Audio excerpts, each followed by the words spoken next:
जहां हर नागरिक के साथ समान व्यवहार हो, जहां कमजोर की सुरक्षा हो और जहां धर्म यानी कर्तव्य सर्वोपरि हो।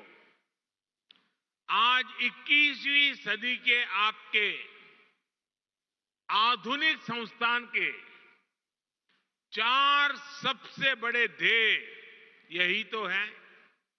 एक, एडमिनिस्ट्रेटर के रूप में रूल्स और रेगुलेशंस को लागू करने वाली इकाई के रूप में आपको इस बात को हमेशा याद रखना है। साथियों, नैसिन का रोल देश को एक आधुनिक इकोसिस्टम देने का है। एक ऐसा इकोसिस्टम जो देश में व्यापार कारोबार को आसान बना सके, जो भारत को ग्लोबल ट्रेड का अहम पार्टनर बनाने के लिए और फ्रेंडली माहौल बना सके, जो टैक्स, कस्टम्स, नारकोटिक जैसे विषयों के माध्यम से देश में ईज ऑफ डूइंग बिजनेस को प्रमोट करे और जो गलत प्रैक्टिसेस से सख्ती से निपटे।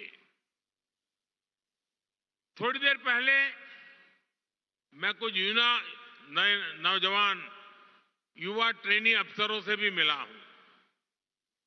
ये अमृत काल को नेतृत्व देने वाली कर्म योगियों की अमृत पीढ़ी है। आप सभी को सरकार ने अनेक शक्तियां भी दी है।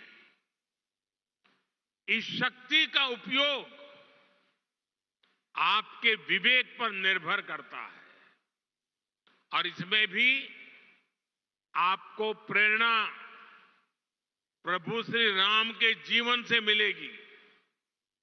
एक प्रसंग में भगवान राम लक्ष्मण से कहते हैं, नेयम मम मही सौम्य दुर्लभा सागरांबरा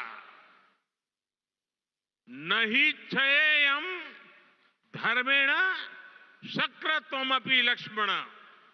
यानी मैं चाहूं तो सागर से घिरी ये धरती भी मेरे लिए दुर्लभ नहीं है, लेकिन अधर्म के रास्ते पर चलते हुए अगर मुझे इंद्रप्रस्थ भी मिले तो मैं स्वीकार नहीं करूंगा। हम तो अक्सर देखते हैं कि छोटे छोटे लालच में ही कई बार लोग अपने कर्तव्य, अपनी शपथ को भूल जाते हैं। इसलिए आप सभी अपने कार्यकाल में प्रभु राम की कही ये बात अवश्य याद रखिए। साथियों, आपका सीधा सरोकार टैक्स व्यवस्था से है। राम राज्य में टैक्स कैसे लिया जाता था, इस पर गोस्वामी तुलसीदास जी ने जो कहा है वो बहुत प्रासंगिक है। गोस्वामी जी तुलसीदास जी कह रहे हैं, बरसत हर्षत लोग सब करसत लखै न कोई, तुलसी प्रजा सुभागते भूप भानु सो होई। अर्थात सूर्य पृथ्वी से जल खींचता है और फिर वही जल बादल बनकर वर्षा के रूप में वापस धरती पर आता है, समृद्धि बढ़ाता है। हमारी टैक्स व्यवस्था भी वैसी ही होनी चाहिए। हमारा प्रयास होना चाहिए कि जनता से लिए टैक्स की पाई पाई जन कल्याण में लगे और वो समृद्धि को प्रोत्साहित करे।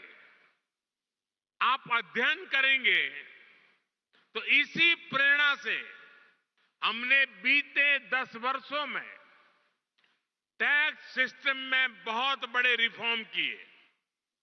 पहले देश में भांति भांति की टैक्स व्यवस्थाएं थी जो सामान्य नागरिक को जल्दी समझ में नहीं आती थी। पारदर्शिता के अभाव में ईमानदार टैक्स पेयर को, बिजनेस से जुड़े लोगों को परेशान किया जाता था। हमने जीएसटी के रूप में देश को एक आधुनिक व्यवस्था दी। सरकार ने इनकम टैक्स सिस्टम को भी आसान बनाया। हमने देश में फेसलेस टैक्स असेसमेंट सिस्टम शुरू किया। इन सारे रिफॉर्म्स के कारण आज देश में रिकॉर्ड टैक्स कलेक्शन हो रहा है। और जब सरकार का टैक्स कलेक्शन बढ़ा है तो सरकार जनता का पैसा विभिन्न योजनाओं के जरिए जनता को लौटा भी रहा है। 2014 में सिर्फ 2 लाख रुपए तक ही 2 लाख तक की इनकम पर ही टैक्स छूट थी। हमने 2 लाख से बढ़कर के सीमा 7 लाख रुपए तक पहुंचा दी। 2014 के बाद से हमारी सरकार ने टैक्स में जो छूट दी है, जो रिफॉर्म किए हैं, उससे देशवासियों को करीब करीब 2.5 लाख करोड़ रुपए टैक्स की बचत हुई है।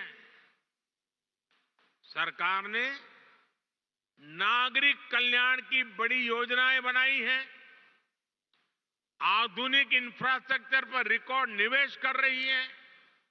और आप देखिए, आज जब देश का टैक्स पेयर ये देख रहा है कि उसके पैसे का सही इस्तेमाल हो रहा है, वो भी आगे बढ़कर टैक्स देने को तैयार हुआ है। इसलिए बीते वर्षों में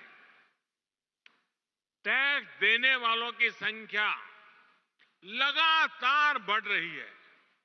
यानी हमने जो कुछ जनता से लिया वो जनता के चरणों में ही समर्पित कर दिया। यही तो सुशासन है, यही तो राम राज्य का संदेश है। साथियों, कि संसाधनों का ऑप्टिमम यूटिलाइजेशन कैसे हो,